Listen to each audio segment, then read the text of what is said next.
Hi, my name is Jessica McCall, and welcome to Brockwell IT Consulting's webcast of the Autodesk Telecom Module. In this session, we will show the workflows that we have configured for this demonstration. Workflows provide the user with the ability to digitize structures, enclosures, and other equipment in an automated process. Customization of the workflow process and configuration of the display can all be changed based on the standards of the organization and the user.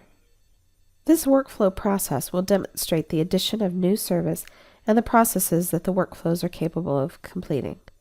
While we're demonstrating the workflows, we're going to turn off the imagery to see better. If I want a new building to have fiber connections, there are workflows that have been created that allow us to digitize those features. In AutoCAD, you would place a block, but in the Telecom module, we have the workflows that will provide the automation of digitizing new features. In the Workflow Manager, the user can select a workflow from the categories, and that will start the process for adding new features. The workflows can be fully customized and are configurable to the standards specific to the organization. The hierarchy that we have here is based on the structure, and then within the structure the enclosures are placed, and then the specific equipment. So when we place the location structure first, we can then add the enclosures. Depending on how it is configured, other items are added such as patch panels and terminating equipment. Finally, you can digitize the cables to the equipment. So first I am placing the structure. I pick the workflow and hit execute.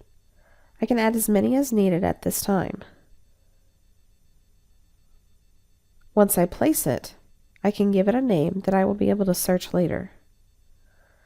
At this point, I can add various attributes and the information that is related. After I update and close, the structure is placed on the map. At this point, I can add the enclosure and its related information. We use the workflows to place the enclosure, and to start, I will choose from the different types of enclosures: splice canisters, communication cabinets, etc. These types of enclosures are also set up with the information from the database and configured based on the specific standards that are maintained through the infrastructure administrator. When placing the enclosure, there is a default name that populates, but you can continue to edit the information as needed. Adding a patch panel is the same process, and the attributes can be edited as needed.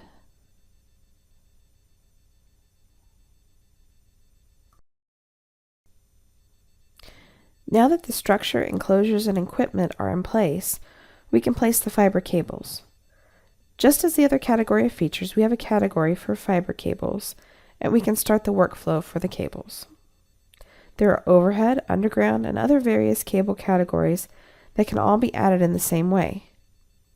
A dialog box will pop up to ask me what structures I want the cable to go in, and I can verify that information so the correct connection is made.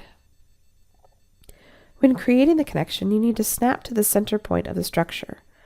Once the underground is digitized between the two structures, the module will ask to verify based on the rules that are involved. For this instance, there is more than one enclosure to connect to. The dialog box wants you to choose the specific enclosure, and once chosen, it will draw the cable and additional specific attributes can be added. This entire process simulates how you would add a new service. Now that the workflows have been completed, we can click on the structure, and the structure browser demonstrates the new features that were just added.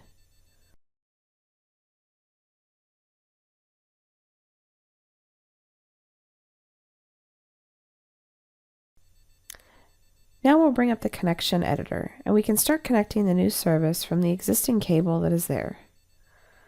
The connection editor will tell you what fibers are free and how you can splice through from spot to spot. To start that splicing process, you will choose specific cables in the Connection Manager.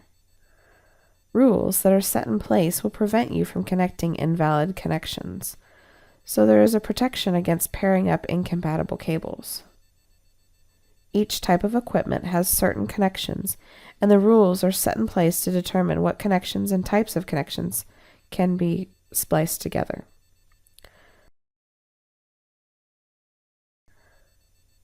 The connections can be made through the Connection Manager to create the splices needed. The new service that we created with the workflows is now connected to the network. Thank you for joining this session of the Autodesk Telecom Module webcast.